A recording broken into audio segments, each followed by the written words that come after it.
We'll show you how they brought blood cells back to life using just sounds. I'm telling you, this is very real. Moreover, you'll see how, after putting sand on a sarcophagus, hieroglyphs started to appear as if they have their own frequency. What you're about to witness is so powerful, you'll want to start incorporating it into your life immediately. Keep watching all the way through. This video is loaded with mind-blowing experiments that are sure to astonish you.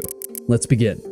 My name is John Stuart Reid, and I'm an acoustic physics researcher. Pythagoras said that music could be used in place of medicine.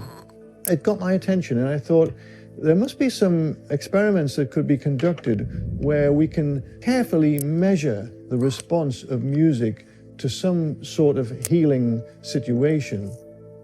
The first experiment that I conceived of was using blood. You take a vial of blood and you place it into an incubator with a small loudspeaker in the incubator that's feeding music to that blood. At the same time that that's happening, we have another vial of the same blood.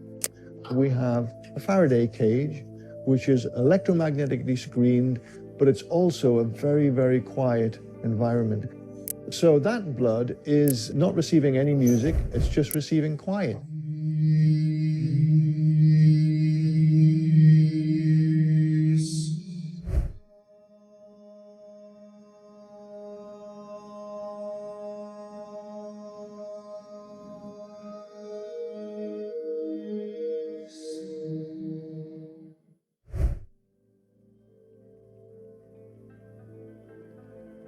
We go through a protocol that first dilutes the blood by a certain ratio with a buffer solution, and then we extract a small amount of that mixed blood.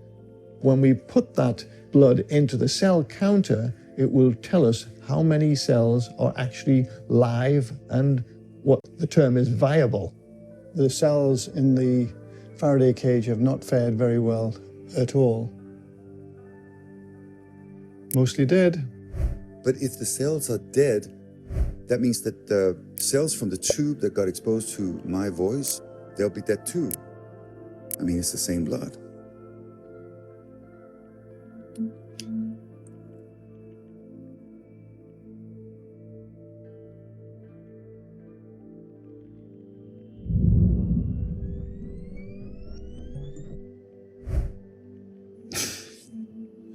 I hope you can see this. Dilute the sample. More cells alive than the cell counter can count. That's a huge difference between the music and the quiet. Is that true? Well, look. This is amazing. So I think we should repeat and see if we get the same result.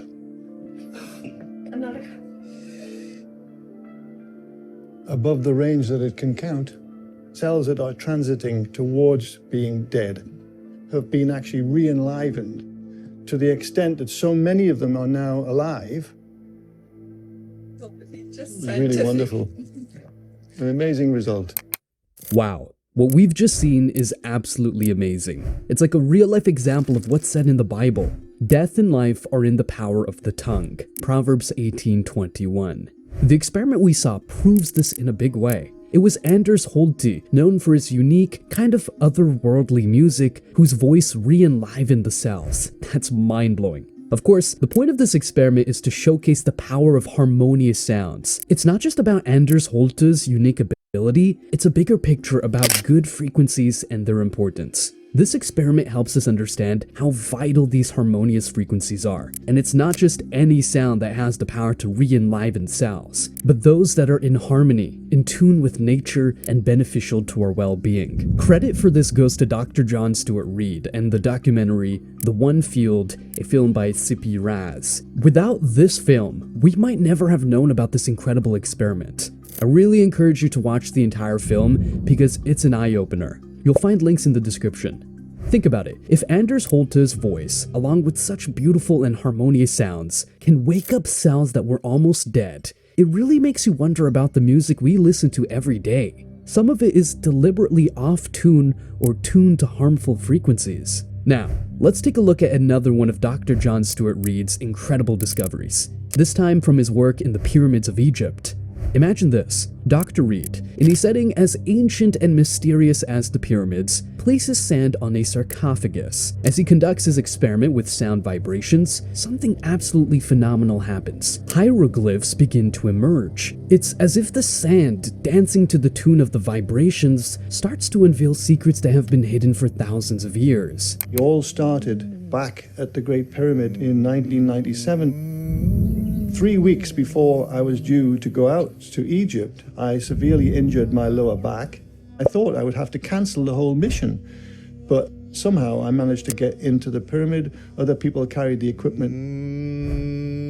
The experiment that was designed was to make visible the resonances in the sarcophagus. I set up the experiment, then I stretched PVC membrane across the open top of the sarcophagus. Then I sprinkled sand on the membrane, and when we switched on the sound, this is just pure tones, electronically created tones. A whole range of ancient Egyptian hieroglyphs started to appear in the sand. First one was the hieroglyph for backbone or spinal column. It was writhing about like a snake. Antiquities inspector, he was like, "How you do that? How you do that?" We saw lots and lots of different hieroglyphs coming out on this membrane. But what was so extraordinary was within 20 minutes of making sound, all the pain in my back left me and I never did come back. It's an extraordinary moment in my life that changed my life forever. The remarkable healing Dr. John Stuart Reid experienced in the Great Pyramid strongly underscores the therapeutic potential of sound. His sudden relief from chronic back pain serves as a compelling testament to how sound frequencies can directly and significantly impact our physical health. This breakthrough opens thrilling new research possibilities in sound therapy and holistic healing, suggesting that sound is not just an abstract concept, but a practical tool for addressing physical health issues. This leads us to revisit the role of sound in ancient architecture. The Great Pyramid, renowned for its precision in both architecture and astronomy, may also have been intentionally designed with an intricate understanding of acoustics. Could it be that this iconic structure was more than a tomb or monument?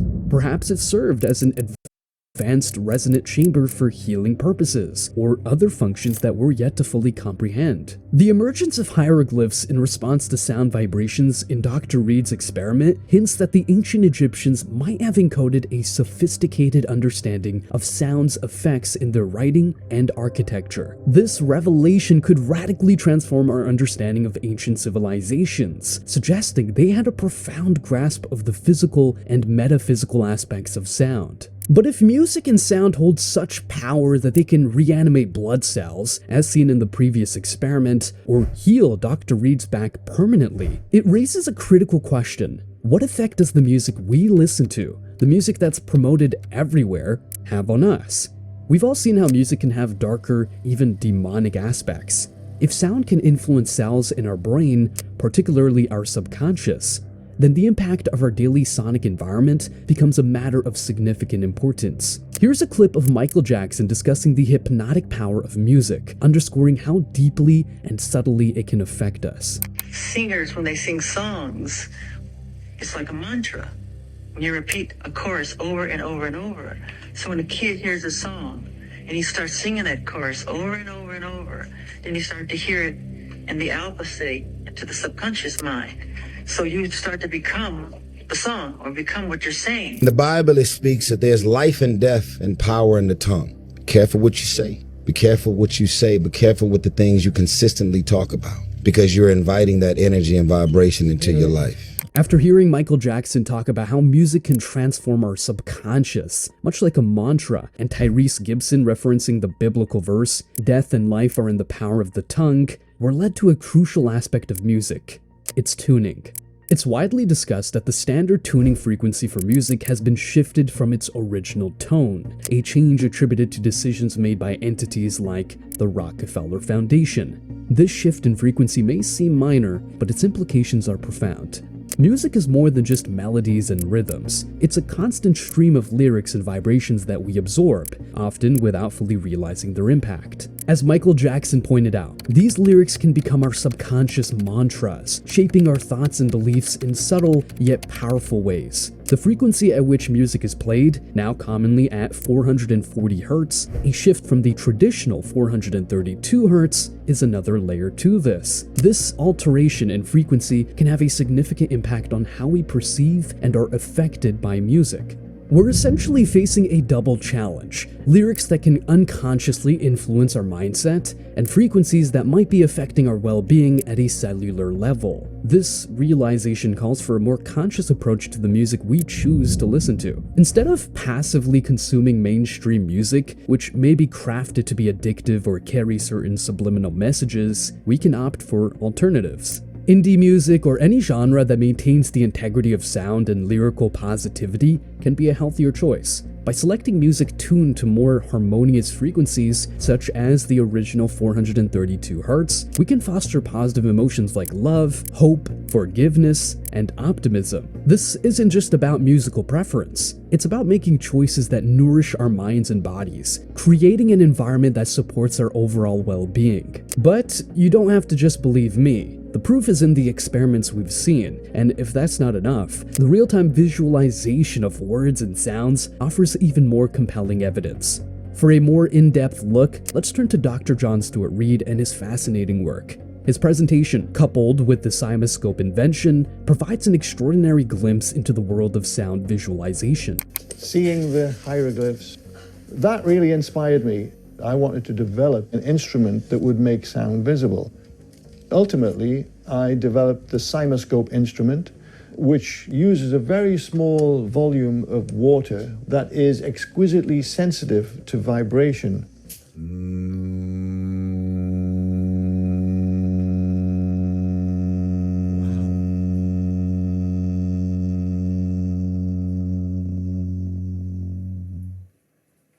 When any beautiful sound enters into the water, what I see every day is a beautiful image. Beauty begets beauty. We are 90% water. Think about the membranes around every cell in our bodies receiving a beautiful pattern, a harmonious pattern. Those cells are all going to be beautifully massaged and feeling, wow, we're being supported here.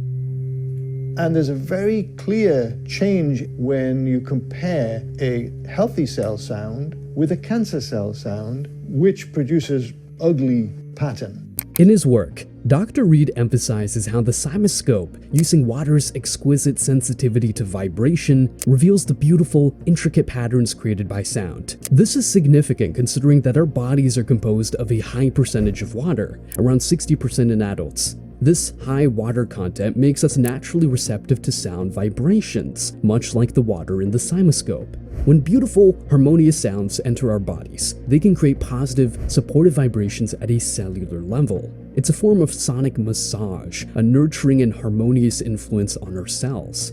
On the flip side, this also means that we are potentially vulnerable to the effects of negative frequencies. Imagine the impact of constant exposure to discordant, jarring sounds or music tuned to frequencies that are not naturally harmonious. These could potentially lead to a state of disharmony in our bodies, contributing to stress or even illness. This concern isn't just hypothetical, it's grounded in the reality of how sound interacts with our fundamentally water-based bodies. The concept of resonance is key here. Just as a particular frequency can cause a glass to resonate and shatter, certain sound frequencies, particularly those that are disharmonious or unnatural, can resonate in our bodies in potentially harmful ways. The music industry, often focused on what's commercially viable rather than what's holistically beneficial, can sometimes promote music that is out of tune with these natural, harmonious frequencies. Therefore, it's crucial to be discerning about the music and sounds we allow into our lives. Just as we care about the food we eat and the air we breathe, we should also be conscious of the sonic environments we inhabit. Choosing music and sounds that resonate with natural, harmonious frequencies can be a form of self-care, an act of nurturing our physical and mental well-being. In continuation of this exploration into the profound impact of sound and frequencies on our well-being, there's another intriguing perspective worth considering. This comes from Dr. Leonard Horowitz, a man with insightful views on the nature of sound and its effects. He discusses a concept known as the devil's interval, a specific frequency that he suggests can have adverse effects on our health. Is called the devil's interval in musicology. That when you play 7/4/1 with 5/2/8, it creates such an annoying and dissonant energy, diseasing, stressful, that if you continue to listen to it, you could die. They have held the secret knowledge by which the pyramids were constructed based on the math.